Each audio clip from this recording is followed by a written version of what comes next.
Olá, bem-vindos e bem-vindas ao canal Mindset Positivo.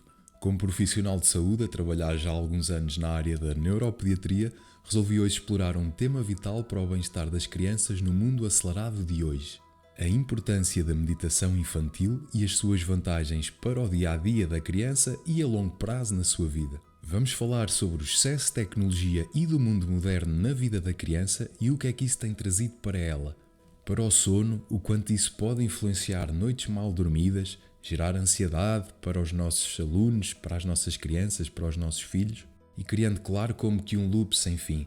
E o que eu vou dizer é, claro, também válido para os adultos, não só para as crianças.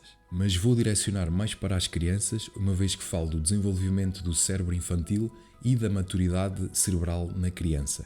De qualquer modo, vais também poder integrar estes bons hábitos em ti e na tua vida para que possas também ter noites de sono mais tranquilas e reparadoras.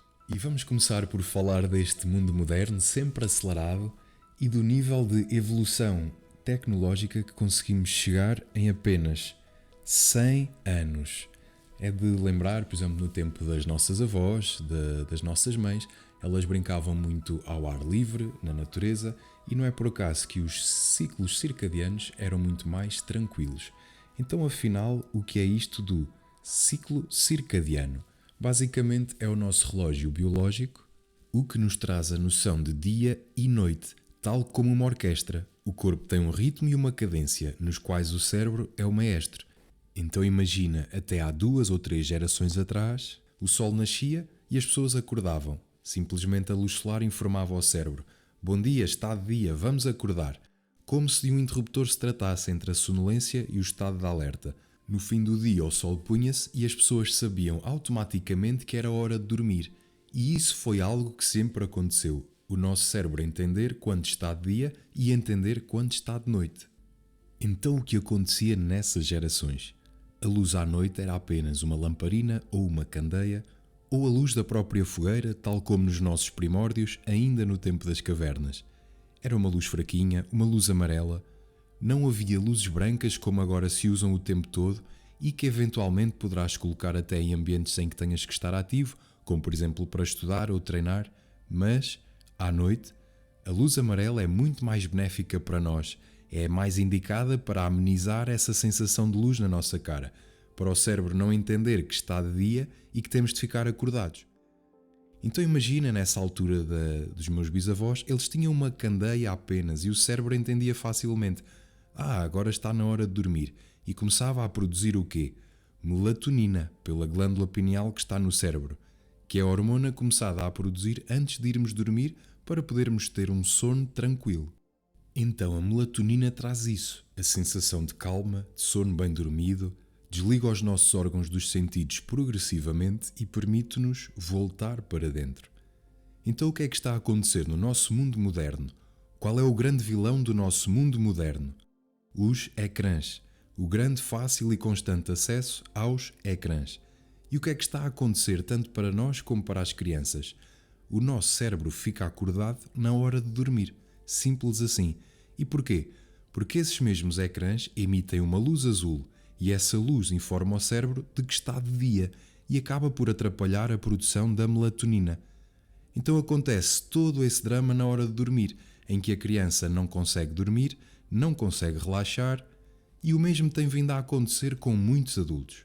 Muitos pais acabam por me dizer que o filho só dorme se colocarem algo animado a passar no tablet, algum desenho animado, por exemplo. Mas como é que vai ser o sono dessa criança? Então, além da dita luz azul, eles têm um conteúdo sempre muito estimulante, com muita coisa a acontecer em termos de aventura, ação, fantasia, sempre com imagens com muito brilho, muito som, que estimula muito a criança, seja em tablet, televisão ou em telemóveis, em que a tendência da criança, ainda por cima, é colocar essa tela bem perto dos olhos, o que ainda é pior. Então vamos mesmo evitar o uso de ecrãs no período da noite, porque o nosso cérebro tem de entender que está na hora de acalmar e dormir. Então temos de começar a fazer o quê? Uma rotina do sono com essa criança. E falando ainda em ecrãs, trago também o tema da famosa dopamina e do que se tem falado de jejum de dopamina, que é o quê? Evitar essas descargas de dopamina e esses picos dopaminérgicos a todo o instante. Esse neurotransmissor faz-nos buscar o prazer, a recompensa e, curiosamente, este é o sistema do vício. Então, quando temos grandes picos dopaminérgicos no nosso cérebro, ele vai procurando cada vez mais esse estímulo, porque isso traz prazer. Então esse ciclo de dopamina no cérebro acaba por viciar o adulto e a criança também, e os ecrãs trazem muito isso. Podes perceber facilmente isso observando o quanto uma criança se irrita quando lhe tiramos o telemóvel ou o tablet, por exemplo, e ela implora por um pouco mais tempo e insiste, tentando continuar a ter aquele estímulo. O mesmo é válido para videojogos, em que até tentam às vezes jogar às escondidas dos pais, às vezes até durante a noite. E claro, durante o dia a criança estará super cansada e sem rendimento. Assim, este excesso de estímulos e de ecrãs faz com que o nosso cérebro não entenda o que está a acontecer e ficamos com o ciclo circadiano descontrolado e, consequentemente, a produção de melatonina também fica desregulada. Então precisamos de ferramentas para amenizar este problema, porque é algo realmente muito sério. Falando ainda da dopamina, por exemplo, quando estamos a assistir séries, elas já por si estão desenhadas para querermos continuar a assistir, e esse neurotransmissor que está presente faz o nosso cérebro pedir mais e mais. Ora, se o cérebro da criança está em desenvolvimento, está em formação, e se estimulamos muito esse cérebro infantil com este excesso de estímulos, vai fazer com que a criança não se interesse por mais nada. Como por exemplo no consumo de shorts e conteúdos muito rápidos nas redes sociais, um mecanismo de saltitar de segundos em segundos, de conteúdo em conteúdo, obtendo essa dopamina barata. Isto vai fazer no dia a dia com que a criança não saiba lidar com a frustração, que não saiba lidar com o tédio. E o tédio é o quê? É um momento de pausa. É algo realmente necessário também para a vida da criança, com grande ímpeto para estimular a criatividade. Também é bom ela ficar parada, também é bom ela se frustrar para aprender a lidar com as situações da vida, exatamente porque não vai ser tudo como nos shorts das redes sociais, que passamos de um vídeo para o outro quando nos apetece, simplesmente porque a vida não é assim. Então temos de perceber o quanto a nossa criança está a ser privada de outras atividades sadias. Crianças não devem ter acesso a ecrãs até aos 2 anos pelo menos. Os próprios CEO das grandes redes sociais não dão acesso aos filhos a estas tecnologias nem às redes, porque eles sabem todos os riscos, todos os perigos de introduzir isto na infância da criança, que é o tempo de eles brincarem, explorarem, correrem riscos, de se aventurarem, descobrirem o próprio corpo, descobrirem a natureza, aprenderem a enfrentar o tédio e as frustrações.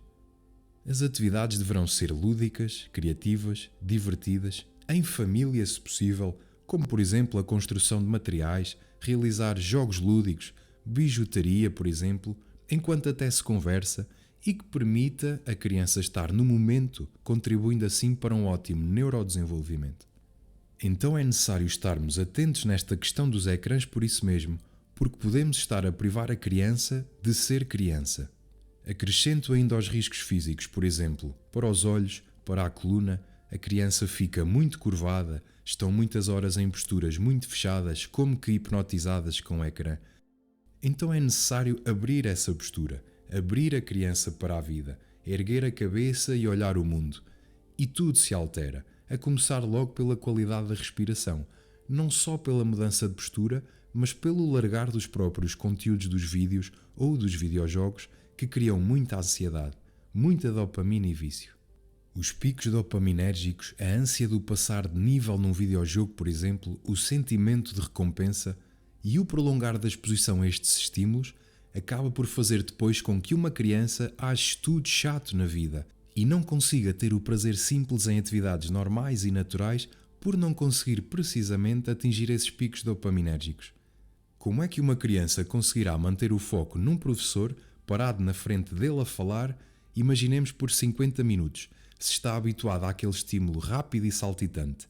É preciso manter as crianças no jejum desta dopamina tecnológica e embrenhá-las mais em atividades saudáveis que promovam um bom desenvolvimento dos centros neurológicos e do seu corpo.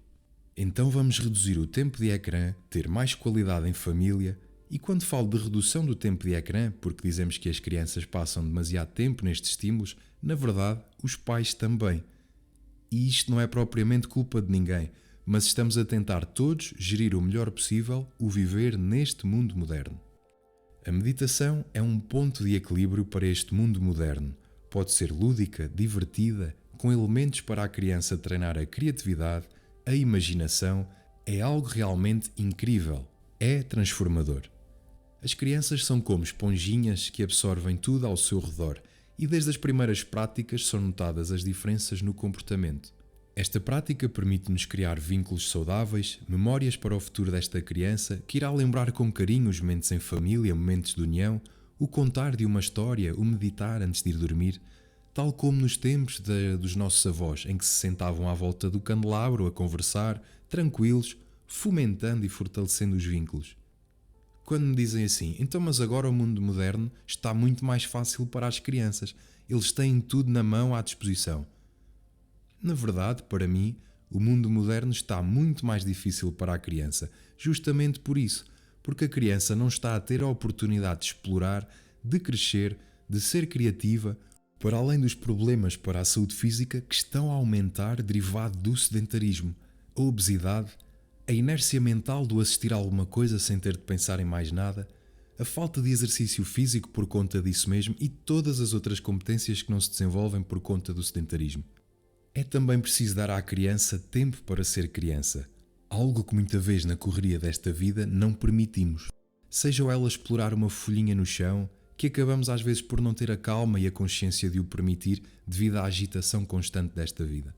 É necessário desacelerar a infância das crianças para que possam ser saudáveis. Elas merecem isso.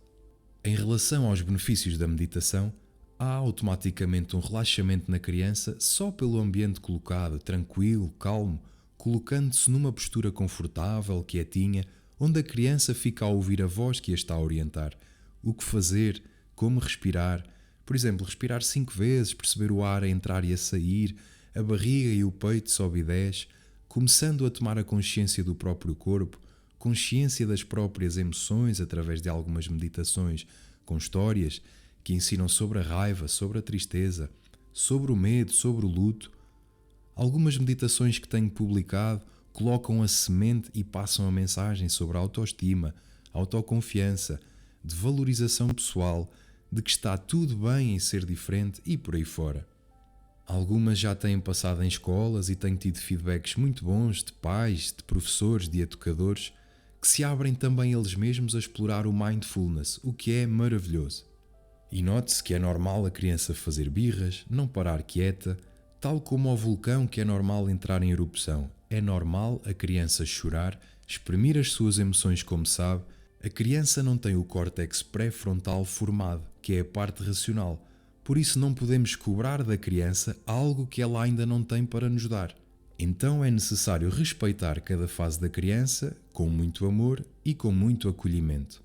É necessário conhecer o cérebro infantil para que as nossas decisões possam ser empáticas e a favor da autorregulação da criança. Enquanto a criança não se consegue autorregular, por conta de um cérebro ainda em formação, temos de tentar endereçar a calma para a nossa criança. E a meditação vai ensinar a criança a autorregular-se, ela vai conhecer os seus sentimentos, vai entender o que ela sente, porque é que o sente, vai dar nome aos sentimentos dela. Ela não vai parar de fazer birras por ter começado a meditar, porque simplesmente ainda não tem as ferramentas cerebrais para isso, mas vai-se autorregular com muito mais facilidade após a birra. Vai voltar ao equilíbrio com maior facilidade e consciência. A meditação ensina a viver o momento presente, a trazer o nosso foco para o aqui e agora, serve para a criança e para o adulto. E a criança consegue até absorver melhor que o adulto, ter uma entrega mais rápida a este processo de relaxamento. Melhora a memória, a concentração, o sono, fortalece os vínculos. No nosso mundo de hoje não há ferramenta melhor. Não sabemos que conhecimentos específicos as nossas crianças vão precisar daqui a 5, 10, 20 anos, porque o mundo e o trabalho serão ainda mais diferentes. Mas sabemos que vão precisar de aprender a prestar atenção, a estar focados, a concentrarem-se, a saberem ouvir e aprender, a saberem criar uma relação saudável com eles próprios e com os outros, tanto em pensamento como nas emoções.